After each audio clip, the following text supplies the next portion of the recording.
છીએ. તો આજે આપણે આ રિપેરિંગ કરતા શીખશું કે બીજું એક હોમ થિયેટર ઓલું હોમ થિયેટર ખાલી સ્પીકરમાં જ ફોલ્ટ હતો, તો એ આપણે નાખી દઈશું એમાં સ્પીકર.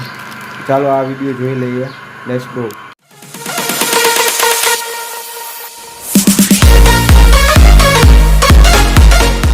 તો આ રીતનું આ જે છે હોમ થિયેટર, તો આમાં જોઈ લઈએ આમાં બીજો શું વાંધો છે. આ નવું છે, ઓલું એ પડ્યું એમાં સ્પીકર નાખી દઈશું આપણે અને કમ્પ્લીટ કરી દઈશું એને. તો એનો વિડીયો ફૂલ જ આવશે, તમે જોઈ લેજો. તો ગાઈઝ ચાલુ થઈ ગયું છે આ, તો તમે જોઈ શકો છો. વાંધો છે એનો છે, ખાલી પોટેન્શિયોમીટર બહાર કાઢવાનું છે.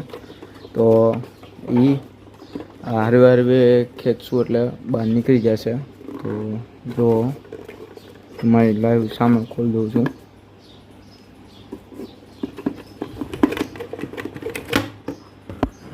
જોઈ લ્યો, આ ખુલી ગયું છે. ને આમાં ખાલી પોટેન્શિયોમીટરનું જ આપણે કામ કરવાનું છે. તો હું જરાક બેસાડી દઉં પોટેન્શિયોમીટર કઈ રીતે બેસશે એ હું જોઈ લઉં છું. ને આ કમ્પ્લીટ ચાલુ જ છે, બીજું કાંઈ વાંધો નથી. જોઈ લ્યો, આપણે ચાલુ છે. FM mode.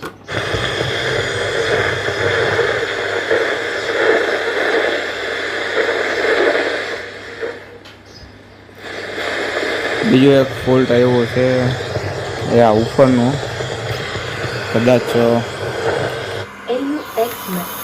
તમે જોઈ લ્યો. આ સરખું વાગતું નથી, એટલે એક આ પોટેન્શિયોમીટર આપણે બદલાવવું પડશે. જે રહ્યું તમે જોઈ લ્યો. તો આ પોટેન્શિયોમીટર એક બદલાવશું એટલે આપણે રિપેરિંગ થઈ ગયો કમ્પ્લીટ. આ જે રહ્યું તમે જોઈ લ્યો, પ્રોપર સાઉન્ડ નથી આપતું. તો આ પોટેન્શિયોમીટર કાઢશો એટલે ઉપરનું કમ્પ્લીટ અવાજ આવવા મળશે. ને હું આમાં ચોટાડ લઉં ત્યાં સુધી તમે જોઈ લેજો. માં તમે આ ટચ કરશો ને એટલે ખબર પડી જશે. જોઈ લ્યો. Bluetooth FM mode. તો તમે જો આમાં ઉપર બોલતું જ નથી એટલું બધું. જોઈ લ્યો, જે આપણા અહીંયા બોલશે ને એવું નહીં બોલે. AUX mode. તમે જોઈ લ્યો. તો આપણે આ પોટેન્શિયોમીટર કાઢી નાખશું. હું આમાં જોઈ લઉં છું કયું પોટેન્શિયોમીટર છે એ. તો ગાઈસ આ જે રહ્યું એ ઓડિયો ઇનપુટ, એટલે આ આપણે મેઇન વોલ્યુમ છે. અને આ જે રહ્યું આ છે એનું બેઝનું પોટેન્શિયોમીટર. તો આને આપણે કાઢીને ડિસોલ્ડિંગ કરશું અને ત્યાર પછી આવું નવું પોટેન્શિયોમીટર બેસાડી દઈશું આમાં. ત્યાર પછી આ કમ્પ્લીટ ફિટિંગ કરી દઈશું.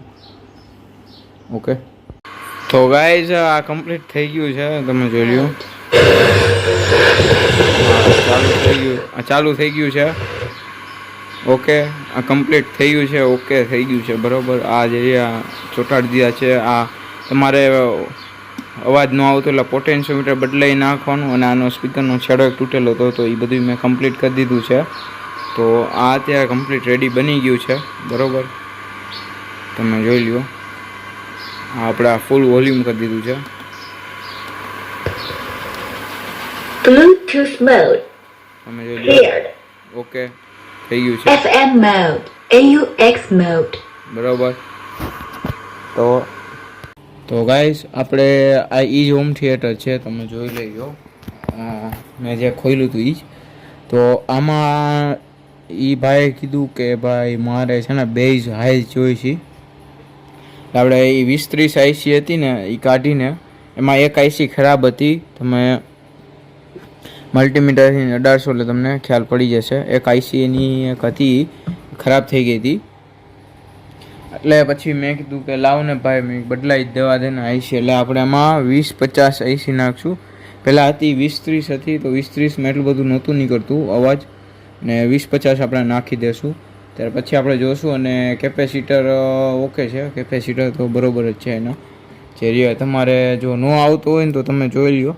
આ તમને હું કહું છું, આ 2 નંબરની પિન ઉપરથી ને એક રજિસ્ટર જાય અને ત્યાંથી ને અહીંયા આપણે એક કેપેસિટર લાગેલું હશે જે 25 વોલ્ટ અને 100 યુએફડી કે 2 યુએફડી એવું કંઈક હશે. એમાં આપણે 25 વોલ્ટ અને 100 યુએફડી નાખી દેવાનું છે.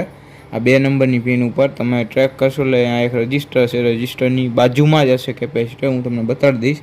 જે મેં એનો શોર્ટ વિડીયો મેં નાખ્યો છે, તમે જોઈ લેજો. આ એ જ વિડીયો છે જે મેં તો ગાઈઝ ભૂલાઈ ગયું હતું આમાં, એ એક કામ હતું એ, એટલે પછી મેં આ પાછળથી વિડીયો બનાવ્યો છે. તો આપણે આ જેનું આનું 20-30 IC આપણે આમાં નાખી દઈશું ને કમ્પ્લીટ કરી દઈશું. તો ત્યાર પછી આપણે એનું જોઈશું સાઉન્ડ કેવું નીકળે છે એ. તો ગાઈઝ આપણે IC બદલાઈ નાખી છે, તમે જોઈ લ્યો. બરોબર, બેઝ ઇન્ક્રીઝ થઈ ગયું છે.